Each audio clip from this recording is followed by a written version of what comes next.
चलिए, नमस्कार बच्चों, बीसीए वाले के इस ट्यूटोरियल में आपका स्वागत है, अभिनंदन है। ये हिंदी व्याकरण का क्लास 10 का कैसा कितना क्लास है? तीसरा क्लास है ना? तीसरा क्या क्लास है? तीसरा क्लास है, ठीक है ना? आज हम लोग पिछले 2 क्लास में हम लोग पहले वर्ण को जाने और वर्ण उच्चारण को जाने, उच्चारण स्थान को जाने, उसके बाद शब्द की ओर आए थे। तो शब्द में हमने पढ़ा कल कि शब्द को 3 प्रकार से बांटा गया है। पहला, उत्पत्ति के दृष्टि से शब्द के भेद। किसके वजह से?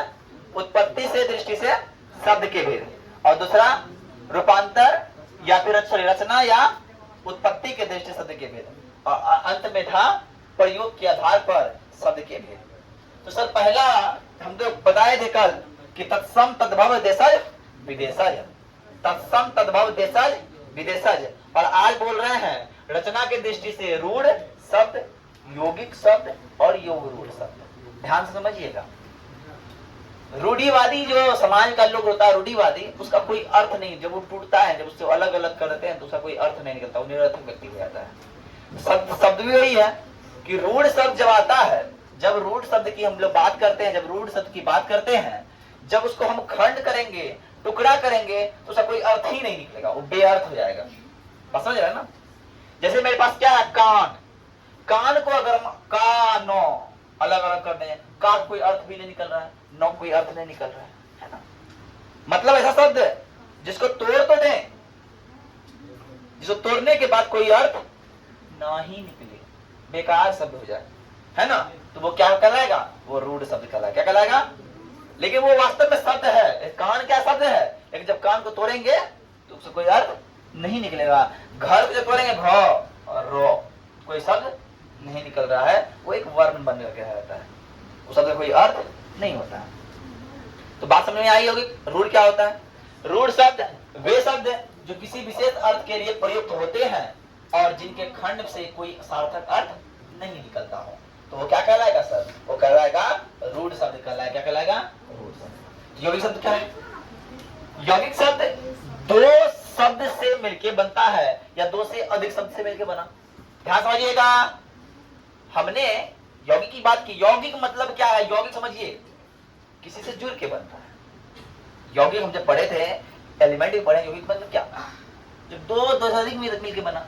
भैया शब्द भी जब यौगिक में क्या है, जब 2 या 2 से अधिक आपस में आकर शब्द मिल जाए और उसका कोई ना कोई एक विशेष अर्थ निकले, वो क्या कहलाएगा सर? यौगिक शब्द कहलाएगा। जैसे विद्या एक शब्द था और आलय भी एक शब्द है। विद्या मतलब हो गया ज्ञान और आलय मतलब हो गया घर। मतलब जहां विद्या का घर है वो विद्यालय है। तो भैया विद्यालय भी एक अर्थ है और विद्या भी एक अर्थ है, आलय भी एक अर्थ है। तो मतलब क्या, जब 2 शब्द मिल रहा है, 2 बेहतर शब्द मिल रहा है और शब्द मिलने के बाद एक नया शब्द बनाता है, क्या? विद्यालय। और इसका भी कोई न कोई अर्थ निकलता है, सार्थक अर्थ निकलता है, वो क्या कहलाता है? यौगिक शब्द कहलाता है। जैसे डाकघर, डाक जो खबर पहुंचा रहा है, घर एक ऐसा घर जो खबर पहुंचाने का कार्य करता है, डाकघर। बात समझ में आ रही है? तो डाक का भी एक अलग शब्द अर्थ है और घर का भी एक अलग अर्थ है। जब दोनों आपस में मिलता है तो एक और अलग अर्थ निकलता है, जो सार्थक अर्थ निकलता है, डाक घर। आई बात समझिए। अब आते हैं योग रूढ़ शब्द की बात करते हैं। हमने क्या किया, रूढ़ को पढ़ा और यौगिक को पढ़ा। अब योग रूढ़ की बात करें, वे शब्द जो यौगिक तो होते हैं, मतलब शब्द ऐसा जो यौगिक तो है, मतलब 2 या 2 से अधिक शब्द मिलकर बन रहा है, लेकिन एक विशेष अर्थ के लिए प्रसिद्ध भी है। ध्यान समझिए। लंब और जो उदर, जिसका पेट लंबा हो, उदर मतलब पेट, लंब मतलब लंबा, जिसका पेट क्या हो? लंबा हो, लंबोदर। अरे लंबोदर हम लोग गणेश जी को बोलते हैं, अरे बोलते हैं कि नहीं? हमारे गणेश जी का मूर्ति बैठा हुआ है, क्या बोलते हैं? लंबोदर। क्या बोलते हैं उसको? मतलब ये इसका एक 2 या 2 से अधिक शब्द के मेल से तो बन रहा है सर, लेकिन जब सम्मिलित रूप होता है ना, इसका एक विशेष अर्थ निकलता है। कैसा अर्थ निकलता है? तो हम लोग बोलते हैं लंबोदर अर्थात चक्र जोड़ पानी। इसके हाथ में चक्र हो, चक्र है और किसके हाथ में? पानी, मतलब चक्र धारण करने वाला। चक्र धारण करने वाला वो कौन है? विष्णु जी हैं। उसका एक अलग अर्थ निकल रहा है, चक्रपाणी। आई बात समझ में? तो ऐसे शब्द क्या कहलाते हैं? योग रूढ़ शब्द कहलाते हैं। अब प्रयोग के आधार पर बात करेंगे तो सर प्रयोग के आधार पर शब्द को दो भाग में बांटा।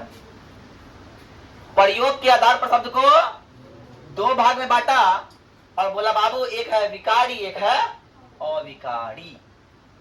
भिखारी नहीं जी, विकारी, है ना? क्या होता है? एक है विकारी, एक है अविकारी। वैसे शब्द या वे शब्द जिसका रूप लिंग वचन कारक के अनुसार बनता है। हमने कहा लड़का, लिंग लड़की, लड़का उसका पुल्लिंग क्या होगा? लड़की। अब बहुत सारे लड़के, बहुत सारे लड़के, ठीक है? तो रूप लिंग बदल रहा है कारक के अनुसार। खाता है, खाती है, खाते हैं। कोई खाता है, कोई खाती है, कोई खाते हैं। बोलते हैं ना, जब बड़ों के लिए बोलते खाते हैं, वे लोग खा रहे हैं, खाते हैं, है क्या? बात समझ में आ रही है?